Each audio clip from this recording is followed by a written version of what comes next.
दरम्यान सरकार स्वतःचं पाप नौदलावर ढकलत आहे असं सतेज पाटलांनी म्हटलंय। महायुती सरकारकडून शिवाजी महाराजांचा अपमान झाला असल्याचंही सतेज पाटील म्हणाले।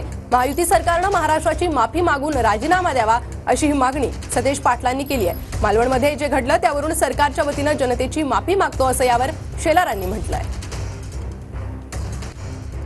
स्वतःवरचं पाप ढकलायचं काम शासन या ठिकाणी करते। या सगळ्याला जबाबदार विद्यमान महायुतीचं शासन आहे। त्यांनी महाराष्ट्राची माफी मागितली पाहिजे, किंबहुना राजीनामा दिला पाहिजे। छत्रपती शिवाजी महाराजांचा अवमान करण्याचं पाप या मंडळींनी केलेलं आहे। पुढे काय भूमिका असेल काँग्रेसची? नाही, काँग्रेस म्हणून आमची इच्छाच आहे की पूर्णाकृती पुतळा चांगल्या पद्धतीने या ठिकाणी उभारला जावा, सगळ्या नियमाचं पालन करून उभा राहावा आणि कदाचित छत्रपती शिवाजी महाराजांची इच्छा असेल की तो महाविकास आघाडीनंच पूर्ण करावा।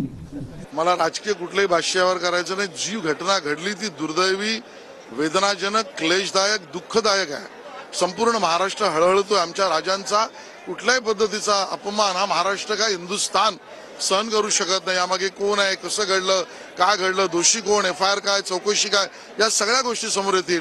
पण जी घटना घडली कुठल्याही कारणाने घडली याबद्दल खरं तर महाराष्ट्रातल्या जनतेची सरकारच्या वतीने आम्ही माफी मागतो। पण या सगळ्यातून पुन्हा हा पुतळा उभा करू, आपला अभिमान, स्वाभिमान आणि हिंदुत्व टिकवू याबद्दल कटिबद्धता